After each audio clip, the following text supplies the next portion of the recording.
Hi there, I'm Wendy McCallum, burnout and alcohol coach and wellness expert, and you're listening to Bite-Size Balance, where everyday extraordinary women share their stories, expertise, and wisdom, all in the name of lifting each other up and creating a better life by design. Whether it's wellness, career, relationships, food, alcohol, mindfulness, hormones, or parenting, we talk about all things women's balance. If your life looks great on paper, but it still feels like something's missing, you're in the right place. Welcome to Bite-Size Balance. Hello, everybody. Funny story. Second time recording this podcast episode. First time I recorded it, I did something wrong. No idea what.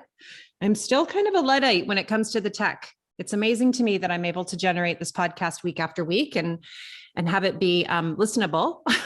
But somehow I screwed it up. So this is my second go round at this topic, which I thought was just a really important topic for this time of year. So I'm going to talk today about the one big thing. And this is an idea, a concept that really changed a lot for me. And it's something that I wish I had understood and been able to apply to my own life earlier, because I think it would have changed things for me. So now that I have the benefit of that hindsight, it's something that I share with everyone. So when we're talking about the one big thing, I am talking about that one problem, challenge, habit that if you just could get it sorted out, if you just could make the change that you want to make in that area, would make everything else in your life that much easier. Or maybe even some of your other problems irrelevant, or, make those problems disappear. So again, we're talking about the one big thing, that one area of change that if you could just get it done would actually help you out so much in all the other areas of your life. What I realize now is that I did things backwards.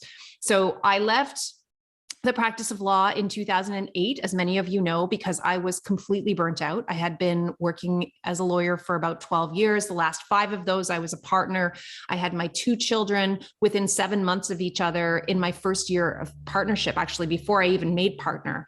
And so those 5 years or so, 4 years of partnership were me trying to keep these 2 little tiny humans alive and also meet all of the obligations and responsibilities that were on me as a partner. I burnt myself out. I had no skills, no tools, no practices for creating any resiliency in my life. And I really hit the bottom. And so I left that career, which also was not a fulfilling one for me, by the way. So it was not the right career for me. So I don't have any regrets about leaving it. But I left in 2008 and I moved across the country back to my home province of Nova Scotia, where I set about the business of trying to create the life I wanted for myself. And I had no idea what that was, but I knew for sure that I needed to make some changes when it came to my balance and wellness after having burnt out and feeling the way that I was feeling, both mentally and physically. And so I started making changes, and I started with all of the easy stuff, the stuff that was the easiest for me to change, which is not a bad approach. I think it's always a good idea to start with some low-hanging fruit. If you've got a number of things that you want to change, start with the thing that feels really accessible and easy to you, because it's important to build up confidence in your own ability to actually make lasting change. And so sometimes starting with the easy things is not a bad strategy. I started with food. I had more time on my hands because I wasn't working anymore. I was home with my kids for a year before I went back to school and before I decided to start the business as a coach. And I had time to actually cook more food and organize and, prepare and plan for all of that. So I started with food. And over time, over the years, I continued making changes to our food. So, again, I've said this before, I think in the early days, I just switched from, processed frozen meals to organic frozen meals, organic kind of semi-processed or frozen meals. And then I moved to trying to incorporate more fruits and vegetables and, was still relying on a lot of convenient foods at that time. And then over time, I started making more and more things from scratch. And we also started eating less meat. I learned how to cook with legumes and eventually got to a place where I cook pretty much entirely vegetarian. That's all I eat. And mostly my husband and kids eat that way as well. So I started on the food side of things, and then I worked on some other stuff. I worked on getting more regular, joyful movement in my life, finding something that actually felt good. I was still at that time running and, hitting the gym relatively hard, and running long distances, which over time really had kind of destroyed my body and was not something that I actually really loved. So I worked on trying to find something that actually felt really good to me that I wanted to do. So I was working on all of these changes, but through all of this, I was still drinking alcohol, and alcohol was the thing that I dealt with last. It's like I just knocked all of these other things off the list, and then finally got to a point where I had no choice but to really take a look at my relationship with alcohol. And in hindsight, I think that if I had dealt with alcohol, which really was my one big thing, it was the impacts of alcohol were kind of leaking out and spilling out into all the other areas of my life. I didn't really understand that, but now I do. If I had dealt with alcohol up front, it probably would have made all those other changes I was making that much easier, but I didn't. I kind of did it ass backwards. And so I wanted to talk to you about that today, because I think it's a really great thing to actually sit down and ask yourself, what is the one big thing for me? Now, for some of you, it might be alcohol. For others of you, it'll be something else. Today, I'm going to focus on alcohol, but everything I'm going to talk about, you can apply to any other area of change that you might want to make, any other area of your life where it feels like you're stuck. Because what I want to do next is I want to say, once you have identified what this one big thing is, the thing that if you were able to change it, would probably have a really great impact on all the other areas of your life and might make a lot of your other problems that much smaller. Once you've identified what that is, the next step is, okay, well, how do I now go about making some permanent, lasting change that isn't pure misery to do? So how do I do this in a way that actually feels pleasant? Because here's the thing. If we enjoy something, we will do it. If we don't enjoy it, we won't. I know that sounds way too simple, but that is actually really important to understand. We do things if we enjoy doing them, and we don't do things if we don't enjoy doing them. So in order to make permanent change in any area of your life, it's got to be enjoyable. It has to feel good. If it doesn't, you're not going to do it for very long. You might be able to do it for a while, relying solely on willpower and white knuckling your way through the change, but it's not going to last, because at some point life's going to get lifey. It's going to throw you a curveball. It's going to be really hard for you to stick to whatever it is you're trying to do. And you're not going to do the thing. And then you're going to feel like a failure, and you're going to beat yourself up over that. And that is going to lead to you probably throwing your hands up in the air and saying, oh, forget it. I'll try again some other time. We want to avoid that here. So I want to give you the what I think are really the three main keys to making change when it comes to the one big thing, whatever that is for you. Before I get into these keys, I just want to let everybody know that if your one big thing is alcohol, there is a program that is just launching right now. Again, that is probably the perfect place for you to start. It is the Rewind program. We ran this program as a pilot in 2021. It was hugely successful. It's co-hosted between me and my very good friend and fellow This Naked Mind certified coach, Emily Lynn Paulson, who's been a guest on this podcast a couple of times. Emily is an author. She is a recovery coach. She's a certified Naked Mind coach. She has just loads of experience in this area. And so the two of us got together and created a 6-week program called Rewind, which is really, really good, you guys. And we ran it as a pilot in 2021, and we are running it again now. This is the coach-led version of Rewind, which means you get all of the content and materials of the Rewind program, which includes a daily video over the course of the 6 weeks. You get a new little video every day. The videos are short. We know you guys are really busy. They're all around 5 minutes. Some of them are even a little bit shorter than that. And you also get access to some other bonus materials. All of this stuff is stored online in a membership area.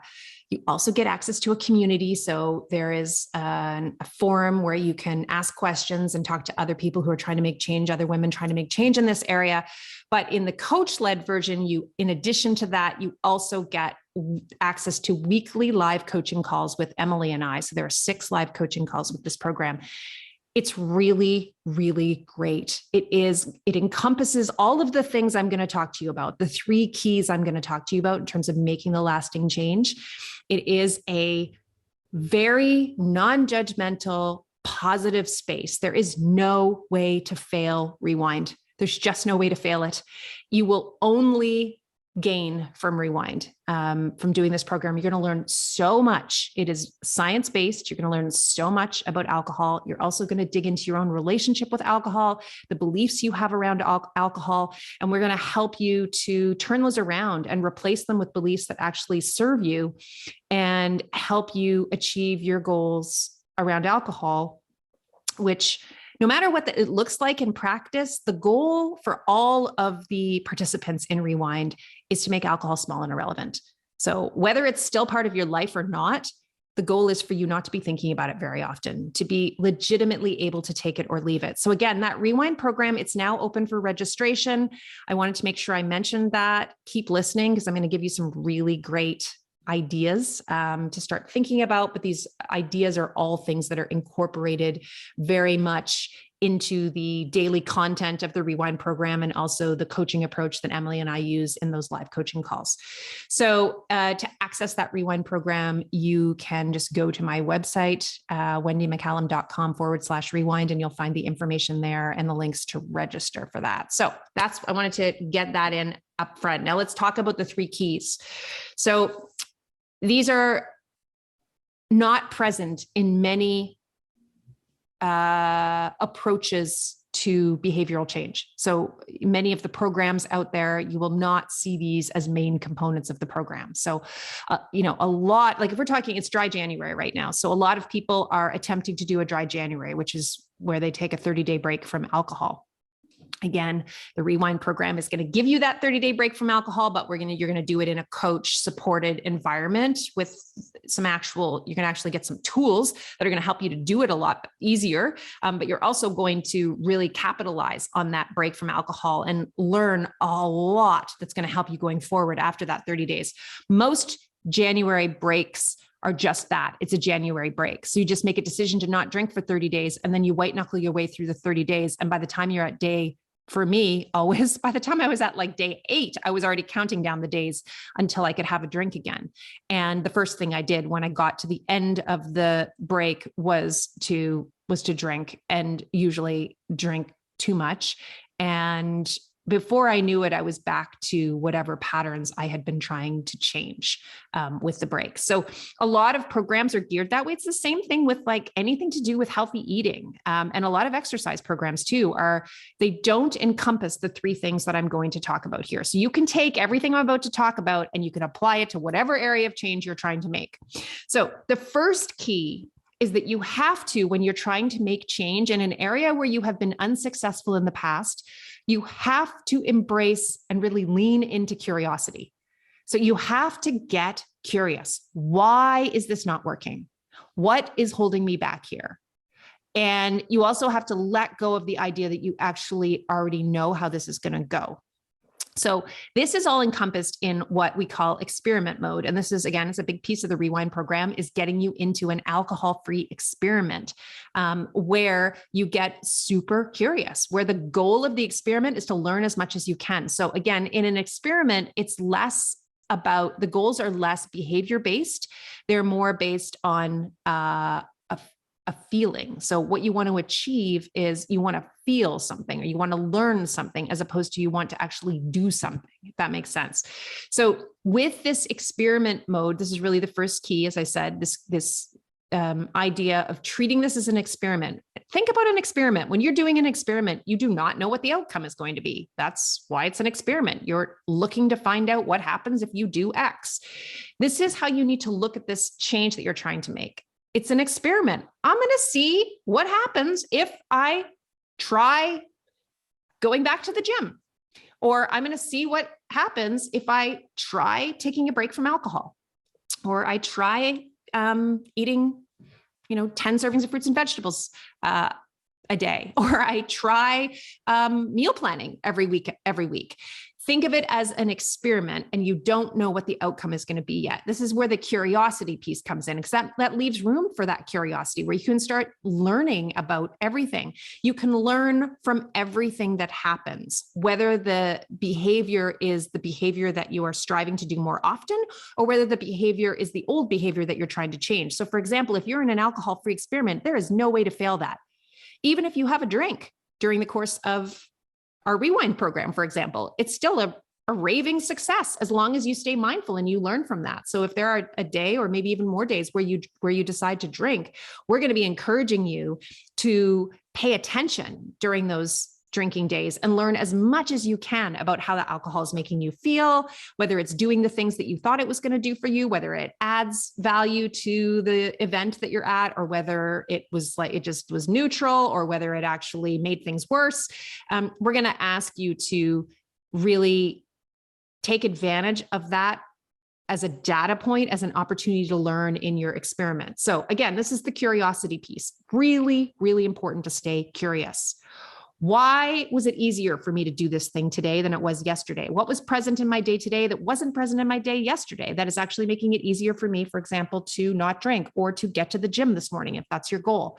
And vice versa. What was not present today that was present yesterday? So maybe it was easier to go to the gym yesterday because I got up and I had a really healthy breakfast. So I wasn't starving in the middle of the day. And maybe that made it easier for me to get to the gym, or maybe that made it easier for me to get through a craving around alcohol and not drink. So curiosity is the absolute first key, huge piece of everything I do as a coach, and definitely a huge part of this 6-week rewind program.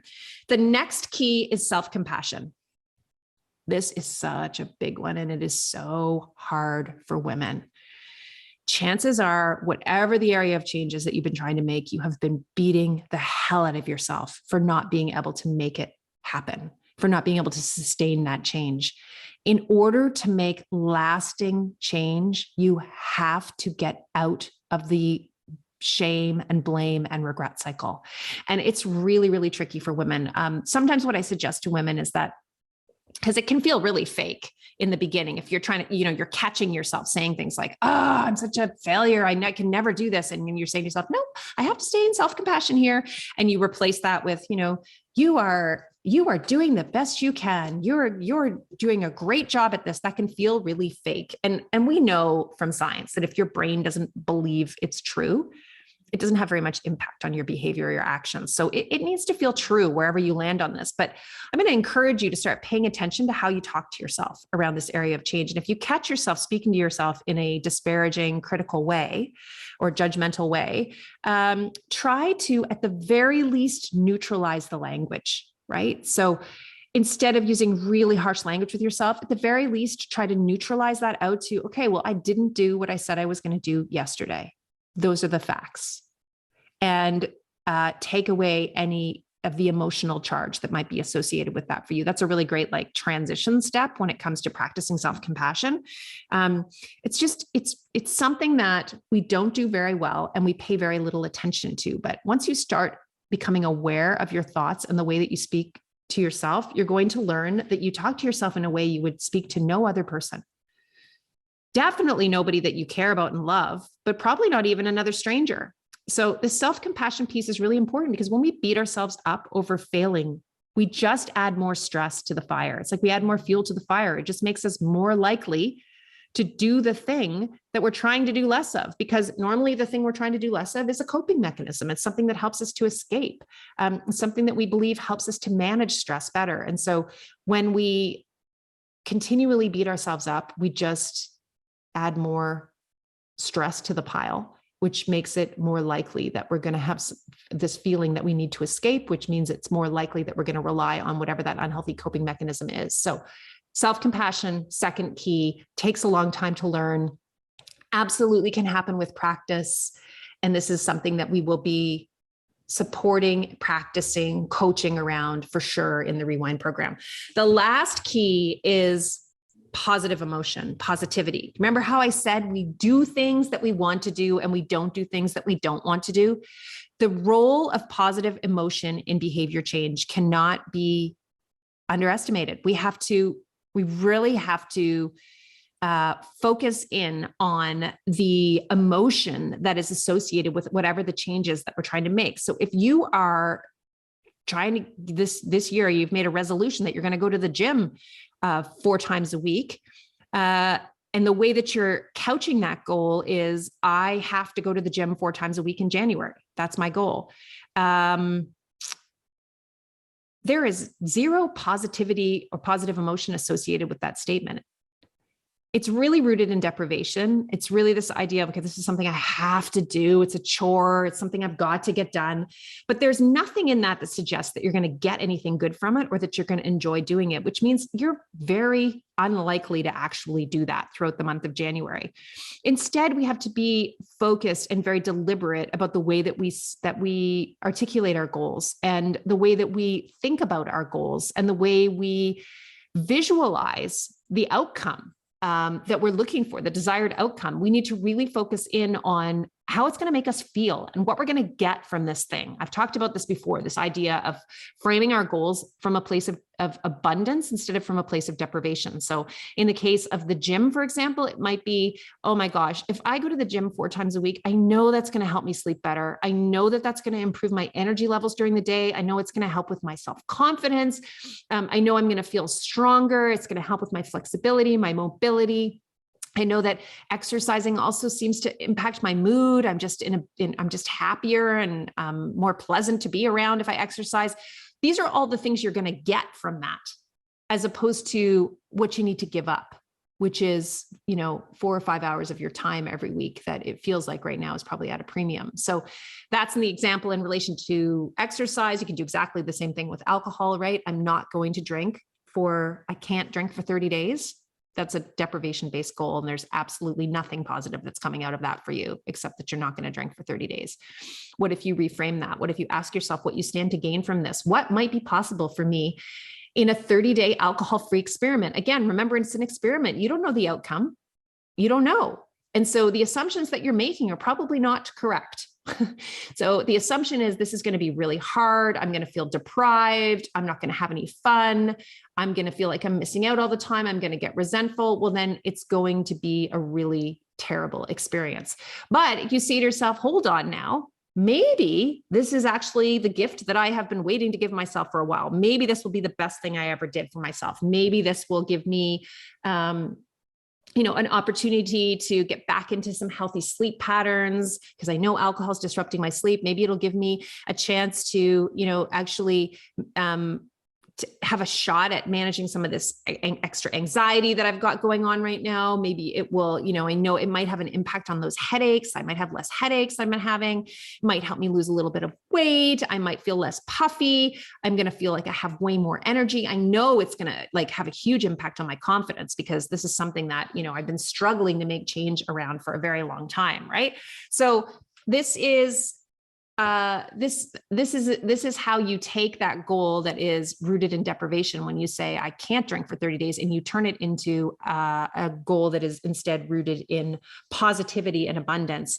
I can't wait to make alcohol small and irrelevant. If I make alcohol small and irrelevant, I am going to have my control back over all of this. I'm going to be able to make all the decisions about everything in my life without alcohol being a factor. I'm not going to have to worry about whether I've had a drink at night when it comes to picking up my kids from somewhere. I'm not going to have to worry about ever having a hangover. I'm not going to have to worry about making sure there's always wine stocked, because it's going to be so small and irrelevant that I will be able to take it or leave it. And that is going to feel fantastic, and I'm going to have better sleep and better energy and better mood and all the rest of it. So that's the third key. And it's really, really important, that positive emotion key. And again, that's not present in a lot of conventional programs out there for change, especially the types of programs that are sort of more extreme that we often take on in January. So what is your one big thing? What's the one thing that if you were able to change it would have a trickle down effect in almost all the other areas of your life and might just make your life overall that much better? That's the thing to tackle, because once you get that out of the way, your next biggest problem is a smaller problem. right? And then you can start knocking down these other things that felt challenging to you, and they're going to be easier for you to deal with. Take it from somebody who's done this backwards. And even once I finally did deal with my one big problem, I realized, oh, look at that. There's a new problem that just popped up. But that problem is not as big as alcohol. It's a smaller problem than alcohol. And fixing that problem means that my life gets better. So, I can see it as a problem, or I can see it as an opportunity to actually improve my life. And that is how I choose to look at all of this. But again, in hindsight, if I could go back, I would have dealt with the alcohol first, because as I've said many times on this show, life without alcohol is 1,000 times better than my drinking life was. 1,000 times better. I wouldn't trade it for the world. It's so much easier. It's so much more fun. It's so much healthier. It's so much more peaceful. It's just so much more fulfilling and resonant, and energized than my life was before. So, again, hindsight, we know it's 2020. But for you get to decide what's the one big thing, and you get to make that change now. So again, if alcohol is your one big thing, check out the Rewind program. It's so great. The women who did it, were involved in the pilot, were raved about it, absolutely loved it, had tons of success changing their beliefs and their relationship with alcohol. And I know that it will help you too. I believe so strongly in this science-led approach to change. It's practical. It makes sense. It will resonate for you. And it is a completely different way of looking at this problem than so many of the conventional approaches to drinking less. So I really encourage you to check out the Rewind program. Again, wendymccallum.com/rewind. You can get information on my website about it and register there. And we're still open for registration this week. So I hope that you found that helpful. And I hope that it gets the wheels turning for you as to what your one big thing is. And when you figure out what it is, I hope that you lean into those 3 keys, which are curiosity, self-compassion, and as much positivity and positive emotion as you can possibly muster around that area of change. Have a great week, everyone. You've been listening to Bite Size Balance with your host, Wendy McCallum. As a certified Naked Mind coach, I help busy women like you find freedom from alcohol.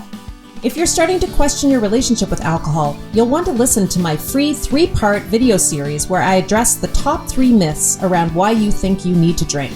Sign up now at www.wendymccallum.com/myths. That's www.wendymccallum.com/myths.